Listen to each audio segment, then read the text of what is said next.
तो ये बात है 1970s की।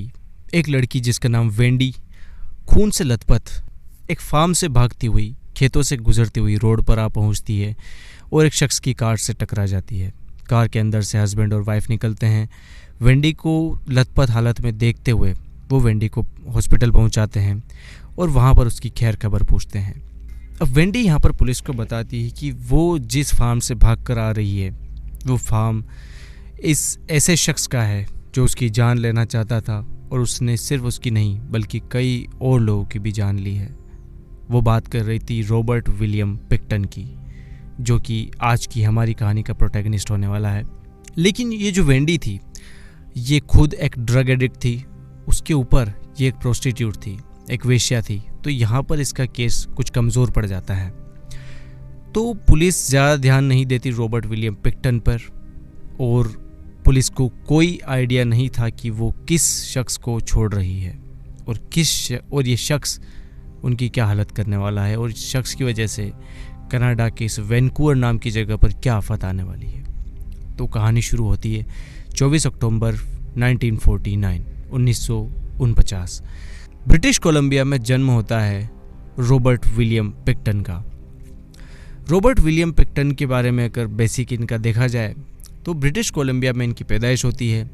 ये और इसके 3 सिबलिंग्स थे, सारे एक फार्म हाउस पे काम करते थे। फार्म हाउस कोई ज़्यादा बड़ा था नहीं। पिताजी इसके काफ़ी स्ट्रिक्ट थे। ये अपनी माँ से काफ़ी प्यार करता था। अब इसके अलावा जो 3 सिबलिंग थे ये और वो तीनों सिबलिंग दिन भर पिग फार्म पर काम करते, सूअरों की देखभाल करते और इस वजह से लगभग दिन भर 12 घंटे सूअरों की देखभाल करने से इसके अंदर से एक सूअरों वाली बदबू आती थी, जिस वजह से रॉबर्ट पिक्टन के क्लासमेट उसको पिगी पिगी करके चिढ़ाते थे। और ये वीक में सिर्फ 2 दिन स्कूल जा पाते थे, बाकी पूरे 5 दिन ये दिन भर सूअरों की देखभाल करते थे। लिविंग कंडीशन कुछ ज़्यादा अच्छी थी नहीं, सारे भाई बहन थे ये दुखी थे। जब रॉबर्ट पिक्टन 12 साल का था तब इसकी एक बहन वो इन सब लिविंग कंडीशन से परेशान होकर अपने एक रिलेटिव के यहाँ रहने के लिए चली जाती है। अब यहाँ पर जैसे कि हम खुद देख सकते हैं कि रॉबर्ट विलियम पिक्टन जो है वो सूअरों के बीच में रहता, लोग इसको पिगी पिगी कहकर चिढ़ाते। तो ये शुरू से ही कुछ सॉलिट्यूड में रहने का आदी हो गया, अकेला रहता, सूअरों के मांस के बीच में, उनके ब्लड के बीच में रहता। तो हो सकता है कि उसको उन सूअरों के बीच में, उन खून में सने सूअरों के बीच में, उन मांस के लोथड़ों के बीच में ही सुकून मिलता हो। तो ये वही रहने लग गया। अब इसका एक फेवरेट गाय का बच्चा था जिससे काफ़ी प्यार करता था। एक दिन जब ये स्कूल से आता है तो ये देखता है कि उसका वो जो गाय का बछड़ा है वो उसको कहीं नहीं मिल रहा है। जब ये पिग फार्म में जाकर देखता है तो जो पिग उल्टे लटके हुए पड़े थे उनमें एक वो गाय का बछड़ा भी शामिल था। वो इस बात की शिकायत अपने पिता से करता है, लेकिन पिता वहाँ पर उसको कुछ इस तरह मोटिवेट करते हैं कि कोई भी शख्स अपना प्यारा नहीं होता, हर एक की कुर्बानी एक दिन ज़रूरी होती है। और यहाँ से कुछ न कुछ ब्रेन में चेंजेस आने शुरू होते हैं रॉबर्ट विलियम पिक्टन के, और कहीं ना कहीं वो ये चीज़ रियलाइज़ कर लेता है कि ब्रूटलनेस, जो आपके शरीर अंदर की क्रूरता होती है, वो इतनी बुरी भी नहीं है। अब सब वक्त बीतता है। 1978 में डेथ हो जाती है विलियम पिक्टन की, रॉबर्ट पिक्टन के फादर की। 1979 1 अप्रैल को इसकी माँ की भी डेथ हो जाती, जिसको ये अपना आइडल मानता था और जिसकी इसने बहुत सेवा की थी। अब रॉबर्ट विलियम पिक्टन आ जाता है वैंकूवर नाम के शहर। वहाँ पर रॉबर्ट का भाई डेविड ये खुद की एक चॉप शॉप चलाता है जहाँ पर ये पिग का मांस बेचा करता था। इस बीच मोटरसाइकिल क्लब के मेंबर भी इस पिग फार्म पर आते हैं और पिग फार्म पर आने वाले मोटरसाइकिल क्लब के मेंबर से भी इनकी काफ़ी अच्छी दोस्ती हो जाती है। 1980s के दौरान कई लोगों की मिसिंग की रिपोर्ट आती है, कई औरतें गायब होती है, कई प्रोस्टिट्यूट्स गायब होती है। मेनली ये जो गायब हुई है उन औरतों में से ज़्यादातर प्रोस्टिट्यूट्स ही थी। लेकिन इनके खिलाफ जब कोई शिकायत की जाती और जो शिकायत करने जाता, ऑब्वियसली जाहिर सी बात है वो भी प्रोस्टिट्यूट के बिरादरी है, उनसे होता, तो पुलिस उन पर ड्रग एडिक्ट होने का चार्ज लगा देती, कोई एडिशनल चार्जेस में फंसा देती और उनके जो फरियाद है वो अनसुनी चली जाती और इस डर से कोई ज़्यादा शिकायत दर्ज कराने भी नहीं जाता।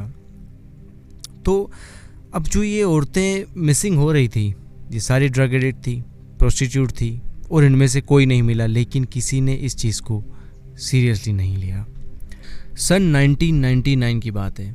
एक लेडी जिसका नाम था लिन एलिसन, ये लेडी काफ़ी समय से, काफ़ी वक्त से रॉबर्ट पिक्टन के लिए काम करती थी उसके फार्म हाउस में। तो देखा जाए तो रॉबर्ट पिक्टन अपने फार्म हाउस में नहीं रहा करता था, वो एक ट्रेलर हाउस में रहता था, क्योंकि उसको खुद को भी अकेले रहना, सॉलिट्यूड में रहना पसंद था। तो वहाँ पर जब देखती है लिन एलिसन कि वहाँ पर फार्म हाउस में लाइट जल रही है, तो हो सकता है कोई शख्स आया हो, तो लिन एलिसन वहाँ पर जाती है। और जब वो जाकर अंदर का मंजर देखती है तो उसकी रूह कांप जाती है। वो देखती है कि अभी कुछ टाइम पहले उसने जिस नई लड़की को रॉबर्ट पिक्टन के यहाँ काम करने के लिए बुलाया था, वो भी रॉबर्ट पिक्टन के कहने पर, उसकी लाश उल्टी लटकी हुई है। लाश का धड़ है लेकिन सिर गायब है। साइड में देखती है तो उसका सिर अलग कटा हुआ पड़ा है, सिर से बाल उतार लिए गए हैं। और इस तरह से ये खूनी मंजर वो देखकर घबरा जाती है। तभी पीछे से रॉबर्ट पिक्टन आता है। रॉबर्ट पिक्टन को देखकर लिन डर जाती है। उसके बाद वो रॉबर्ट पिक्टन से कुछ कह नहीं पाती, कहता है जो भी है वो रॉबर्ट पिक्टन है।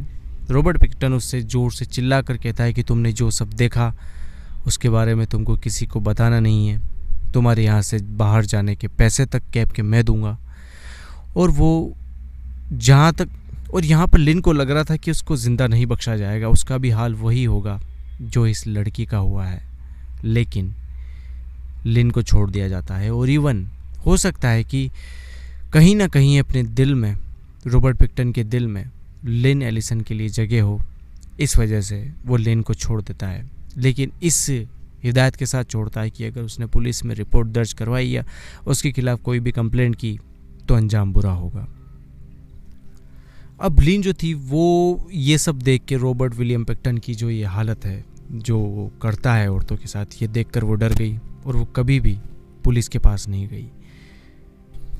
अब रॉबर्ट पिक्टन अपने भाई डेविड के साथ मिलकर एक नया बार खोलता है जिसका नाम था पिगीज पैलेस, जहाँ पर इनका कहना था, रॉबर्ट पिक्टन और इसके भाई डेविड का, कि ये एनजीओ है, इसका जो भी पैसा आता है वो स्पोर्ट्स क्लब को जाता है, लोगों के वेलफेयर के लिए जाता है।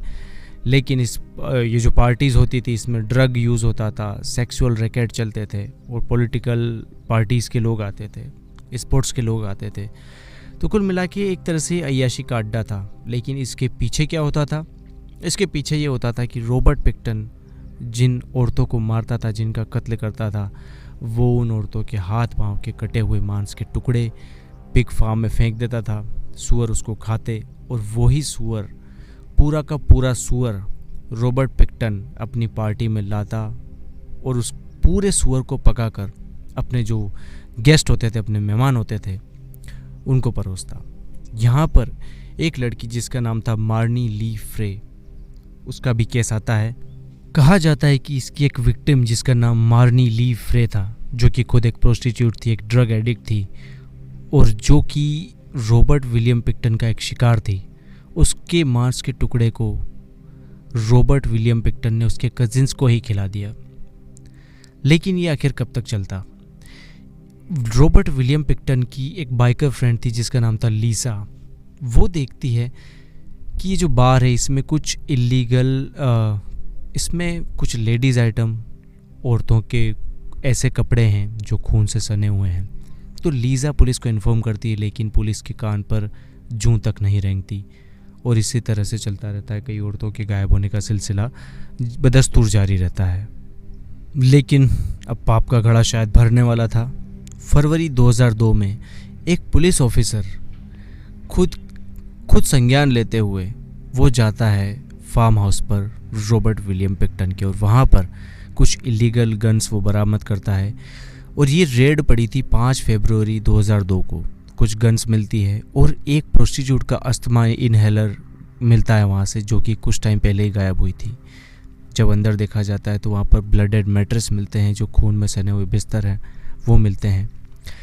तो इसको देखकर पुलिस के कान खड़े होते हैं और अब पुलिस तय करती है कि वो आसपास की जगह की तलाशी लेगी, ज़मीन को खोदा जाएगा, खुदाई की जाएगी और जो भी सबूत मिल सकते हैं वो जुटाए जाएंगे। क्योंकि 3 साल पहले जो लिन एलिसन थी उसकी भी कंप्लेंट इसी दौरान आ चुकी थी। तो पुलिस तय करती है कि यहाँ पर खुदाई करेगी। तो जब पुलिस खुदाई करती है तो पुलिस को कई औरतों के दांत मिलते हैं, कई औरतों की हड्डियाँ मिलती है अंडरग्राउंड, और डीप फ्रीज़र को चेक करने पर पता चलता है कि वहाँ पर एक बाल्टी रखी हुई जिसमें ब्लड है और एक लड़की के बॉडी पार्ट्स रह गए हैं।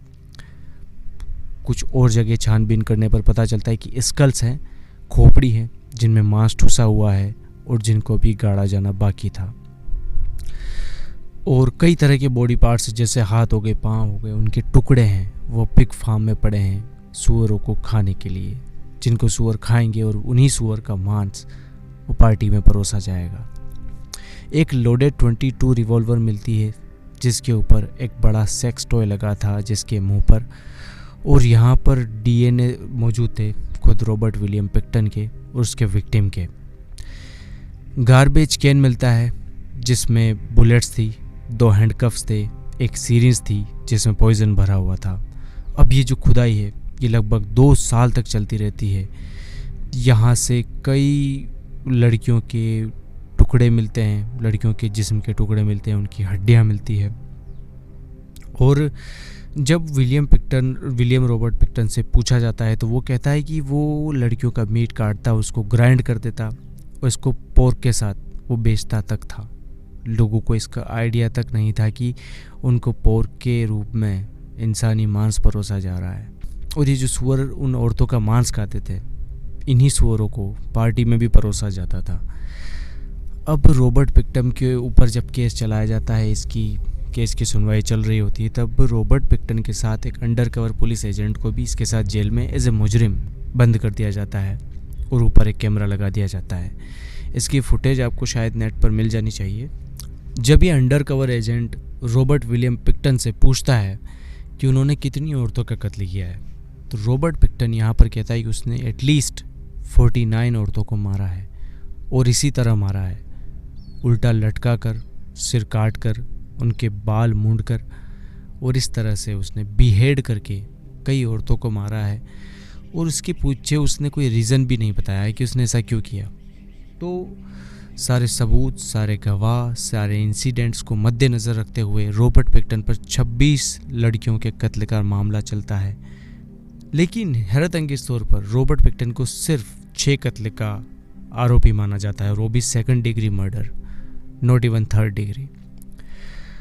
और इसको लाइफ इम्प्रिजनमेंट की सज़ा सुनाई जाती है विदाउट पेरोल। 25 साल तक ये पेरोल पर बाहर नहीं आ सकता, अभी भी ये जेल के अंदर है। और दूसरा एक ही हैरत अंगेज तौर पर इसके साथ जो था इसका भाई डेविड और इसकी कोवर्कर थी, जो 2 औरतें थी, उन पर कभी कोई केस नहीं चलाया गया, वो साफ साफ बच निकली। तो ये नतीजा था पुलिस के ढुलमुल रवैये का, और ये एक मिसाल थी कि किस तरह गरीबों की आवाज़ है वो दरकिनार कर दी जाती है। जो औरतें प्रोस्टिट्यूट थी कनाडा वैंकूवर की, उनकी आवाज़ नहीं सुनी गई, ना ही उनके घर वालों की आवाज़ सुनी गई। जो उनकी फेलो प्रोस्टिट्यूट थी उनकी भी आवाज़ नहीं सुनी गई। और इस तरह ये जो कत्ल का सिलसिला है, एक कत्ल से बढ़कर 49 कत्ल पर आ चुका है। 1980 में जब वेंडी ने पुलिस को इन्फॉर्म किया था कि इस तरह से कोई शख्स है, उसी टाइम अगर पुलिस अपना ढुलमुल रवैया ना दिखाती, कुछ आगे बढ़कर प्रोएक्टिवली कुछ एक्शन लेती, तो हो सकता है ये 49 प्रोस्टिट्यूट मरने से बच जाती। तो दोस्तों, ये थी आज की कहानी। मिलते हैं किसी नए दिन, नए एपिसोड में नई कहानी के साथ। तब तक के लिए इजाज़त दें। गुड बाय, शुक्रिया।